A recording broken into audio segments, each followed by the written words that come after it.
August 15 లోపు 2 లక్షల రుణమాఫీ చేస్తామని ఇచ్చిన హామీని నిలబెట్టుకునే పనిలో పడింది రాష్ట్ర సర్కార్. ఇప్పటికే 1,50,000 లోపు రుణమాఫీ చేసిన ప్రభుత్వం వైరా వేదికగా 2 లక్షల రుణమాఫీ చేసేందుకు ఏర్పాట్లు చేస్తోంది. 2 దఫాలుగా 12,000 కోట్లకు పైగా రుణమాఫీ చేసిన సర్కార్ 3వ దఫాలో మరో 6,000 కోట్లకు పైగా రుణమాఫీ చేయబోతోంది. ఆగస్టు 15 తర్వాత రేషన్ కార్డు లేని మరో 6 లక్షల మంది రైతులకు రుణమాఫీ చేయనుంది కాంగ్రెస్ ప్రభుత్వం.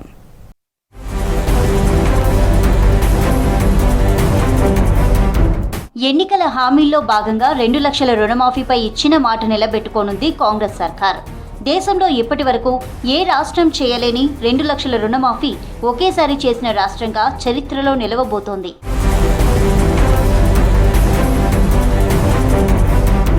కాంగ్రెస్ అధికారంలోకి వచ్చిన 8 నెలల్లోపే 2 లక్షల రుణమాఫీ చేయబోతోంది.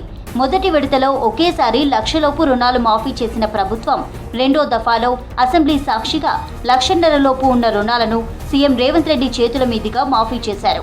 ఇక ఆగస్టు 15న ఖమ్మం జిల్లా వైరా వేదికగా 2 లక్షల వరకు ఉన్న రుణాలను మాఫీ చేస్తున్నట్లు ప్రకటించనున్నారు సీఎం. ఇందుకు సంబంధించిన ఏర్పాట్లు చేస్తున్నారు అధికారులు.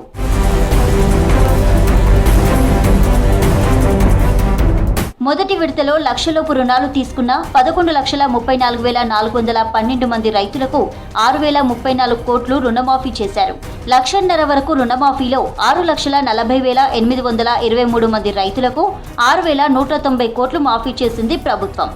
ఇక 3వ విడతలో 2 లక్షల లోపు ఉన్నవారు 6 లక్షల మంది రైతులకు గాను 7 నుండి 8,000 కోట్లు అయ్యే అవకాశం ఉన్నట్లు అంచనా వేసింది సర్కార్.